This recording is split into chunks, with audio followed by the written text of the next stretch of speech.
It's no secret that a majority of digital transformations fail to deliver on time, on budget, and deliver the business value that's expected. A big reason for this is because organizations have largely misaligned expectations on what it takes to be successful. But why is this? How do we get implementation expectations so wrong?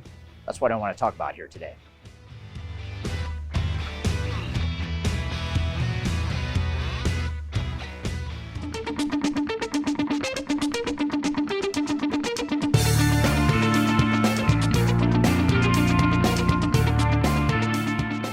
My name is Eric Kimberling. I'm the CEO of Third Stage Consulting. We're an independent consulting firm that helps clients throughout the world reach their third stage of digital transformation success. And it's well researched and documented that over 80% of organizations that go through digital transformations struggle to implement on time, on budget, and to deliver the expected business value.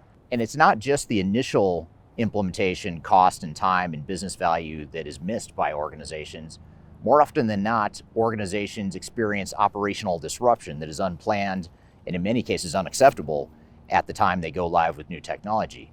In fact, our research shows that just over 50% of organizations experience some sort of material operational disruption at the time of go live, meaning they can't ship product, they can't close the books, they can't run payroll, major showstoppers that bring their operations to their knees. And these operational disruptions oftentimes can cost exponentially more than the initial implementation itself. So the question becomes why do so many organizations fail in their implementations? And there's one thing we can point to that is largely a root cause for this, and that is most organizations have unrealistic expectations going into their implementations, and therefore their estimated time, their estimated budget, their estimated resource requirements, the estimated risk is all off base. It was never right to begin with, so it was inevitable that organizations were going to have problems or fail to realize those expectations. So what I want to do today is talk about the 5 sources of misaligned expectations that organizations commonly run into when planning for their digital transformations. And as I get into this discussion, for more information on ways and data points you can use to ensure that you have realistic expectations going into your digital transformation, I encourage you to download our annual digital transformation report. It's a report that we publish each year that contains unbiased industry data and benchmarks as to what typical digital transformations look like. And this is a great way to counter some of the industry biased research and data that's out there. And it's a good way to manage your own expectations internally as to what to expect during digital transformations. So I encourage you to download that via the links below.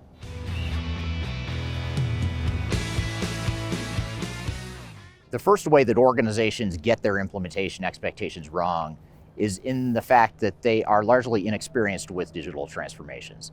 Most internal project teams just don't do these digital transformations on a regular basis. They typically do it maybe once every 10 to 20 years, maybe even less, and it's just not enough experience to know and have the foresight what to expect during an implementation. Now I'm going to talk later in this video about some of the specific challenges and misaligned expectations that come with that lack of experience. But the fact that most people that are internal to an organization don't have the experience is something that causes them to go in with unrealistic expectations and really more blind spots than anything. This is why it's so important that if you do have people within your organization that have been through digital transformations, perhaps in other past lives or past organizations they've worked with, you want to make sure to leverage that experience and perhaps make them part of the team, because the more internal expertise you can bring to the table, the more you're going to have aligned and realistic expectations to help you through the process.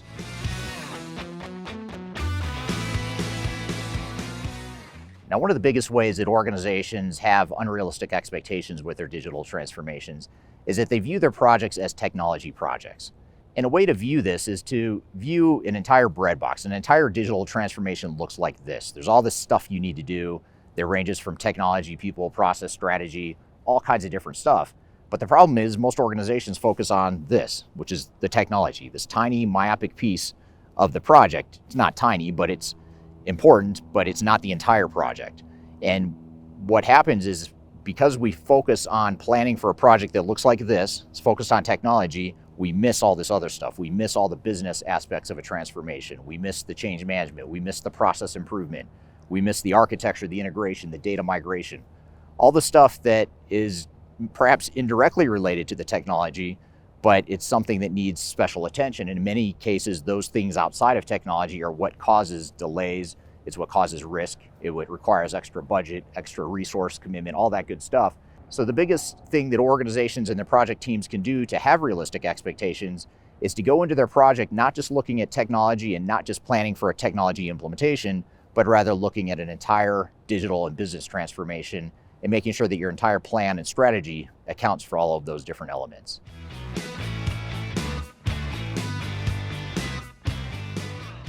Now, when we combine the fact that most organizations are largely inexperienced with digital transformations, they're focused myopically on implementing technology rather than focusing on a larger, more holistic business transformation.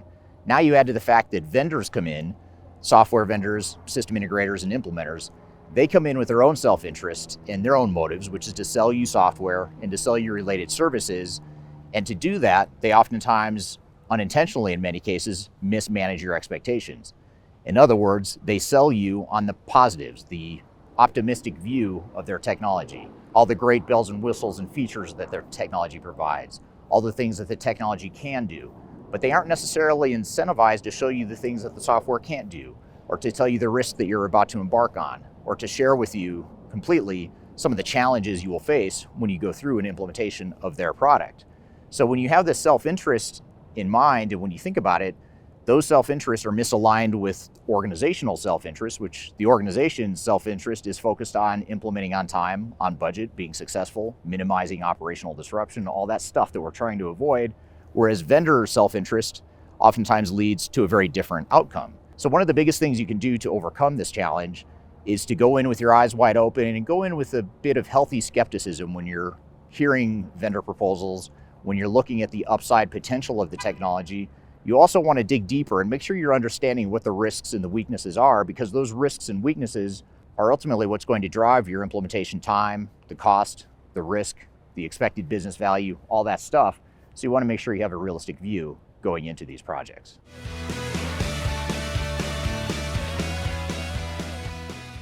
Now, building on the concept of vendor self-interest is this concept of industry analyst and industry data that further misleads and further mismanages expectations that organizations have as it relates to their digital transformation. And when you think about companies like Gartner, Forrester, other industry analyst firms that are there to provide expert opinions, expert advice, expert research, their research and advice and opinions are largely formed and financed by software vendors, who again have their own self-interest and who again are very focused on making sure that you see the upside potential and not necessarily the risks and the downside potential of their technology. So the mismanaged expectations that are created by software vendors are further fueled by these people and parties that are perceived to be independent and objective and unbiased, but in reality, they are just as biased in many cases as the software vendors. So when you read that next Gartner Magic Quadrant or that next Forrester report that tells you how great a certain software is, that's great. It's a good data point. You don't want to ignore it. It can be a helpful input into your process, but you also want to understand that they are commissioned and paid oftentimes to provide that rosy, optimistic picture and view of the technology space in general.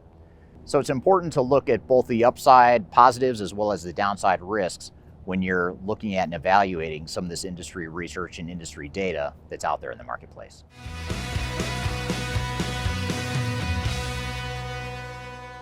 Now, so far, much of the blame I've discussed as it relates to unrealistic expectations is really focused on the industry in general. It's focused outside of organizations and more on the software vendors and some of the other parties that are creating these misaligned expectations. But there's some internal nuances that further perpetuate these unrealistic expectations. In particular, project management and project governance are two things that organizations typically don't have a good handle on, and therefore they end up managing the project in a way that is slower, more expensive, and delivers less business value than might be expected otherwise. So in order to overcome this, you want to make sure that you don't just simply outsource and delegate your program management and your program governance to outside parties. You want to make sure that you take ownership of the project and start to build those muscles and those competencies in-house so that you can manage the project aggressively and effectively, so that you're more likely to finish the project on time, on budget, and in a way that delivers real business value to the organization. Now, for more best practices on how to ensure that your digital transformation is successful and more data points, by the way, objective data points to help you have realistic expectations going into your digital transformation, I encourage you to download our 2023 Digital Transformation Report.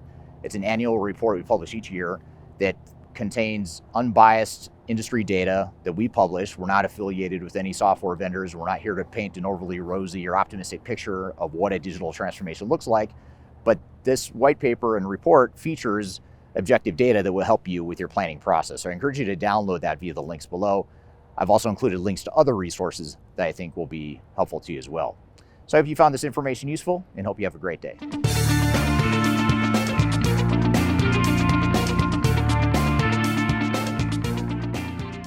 My name is Eric. I'm gonna wait for that, even though they fly by every 2 seconds. It's no secret that a majority of digital transformation, try that again. We need a big space heater here next time. Right? My hands are really cold right now. And understand what the downside risks. Yeah. I can't feel my face. Yep. Is it still there?